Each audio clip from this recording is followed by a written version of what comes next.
Hi, you're watching Time Warner Cable's local edition. This is the Sacramento Report. I'm Jaime Garza with Assemblymember Blumenfield. And Bob, we've been talking a lot lately about foreclosures, about people trying to save their homes.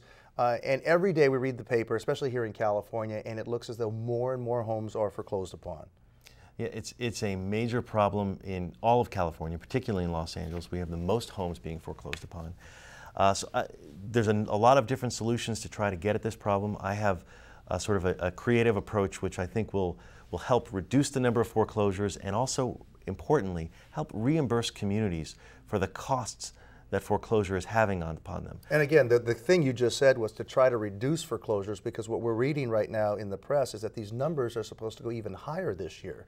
It's staggering how high the numbers actually are in terms of the number of homes and the estimate of the number of homes that are going to be foreclosed upon in the next several years. So what this bill will do is it will attach a fee. There's all these fees that you get, the service providers get for foreclosing. So there's a perverse incentive where there's actually an incentive to foreclose upon homeowners. So what the bill says is we want to reverse that incentive, make it a disincentive, slap a $20,000 fee on all foreclosures, and then divide that fee up among the community of who would be hurt by it. And this could generate billions of dollars that would go to redevelopment, that would go to small business loans, that would go to public safety to help with the costs that are involved in the public safety costs that are involved in foreclosure. That would go to a variety, and to our schools, because there's also dramatic cost on our schools, to help reimburse communities for the cost of foreclosure so that neighbors could actually have something, because as you know, it doesn't just affect the one homeowner on the block, but everybody on that block. Their properties go down, they have an increased rate in crime.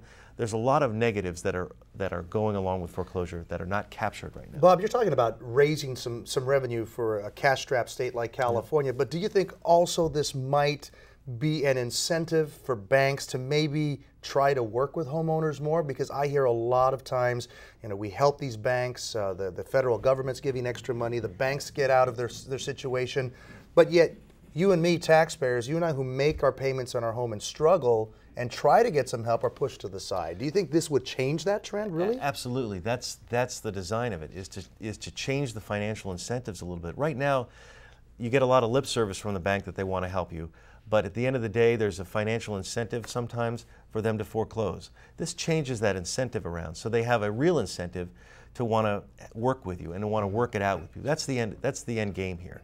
And the less foreclosures that there are, the less money that will go into this mitigation fund. So they're directly, or they're inversely proportional. So that when the banks are doing a lot of foreclosing and there's a lot of impact on the community, that fee and that mitigation will go up. And the same will be in reverse. I hate to be the devil's advocate here. It sounds great, but something tells me that if this is implemented, the banks will still say it's much easier for us to get rid of it and resell that house. I mean, from what I've seen in the past, we give billions of dollars to help a struggling banking industry, and yet nothing, and yet, I mean, do you sense what I'm saying here? Well, we're talking about a lot of money here. I mean, $20,000 a home generates billions of dollars into our local economies if that money is going back into the home, and it's a major disincentive. Now, the banks right now, they gave away last year over $143 billion in bonuses, just the top 6 banks to their top employees. So you could say that, yeah, this is a small amount given all that, but I think it'll be a real disincentive for them to foreclose, and it'll be a real boon for local communities to help mitigate the costs of foreclosure. Assemblymember Bob Blumenfield, good luck on this piece of legislation. There are probably a lot of homeowners are right there behind you. And thank you at home for watching Time Warner Cable's local edition. Don't forget, you can always watch this interview as well as others by going to My Government On Demand, and you'll find that on Channel 1.